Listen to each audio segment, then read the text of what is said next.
கொள்ளும் காற்றல்லவா நீ என் கண்ணே.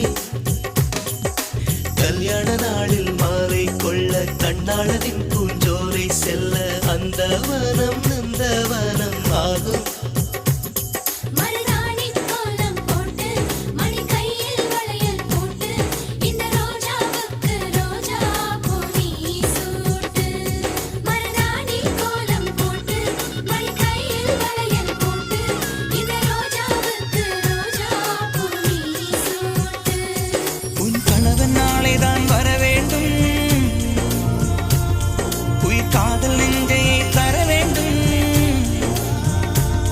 மணப்பந்தல்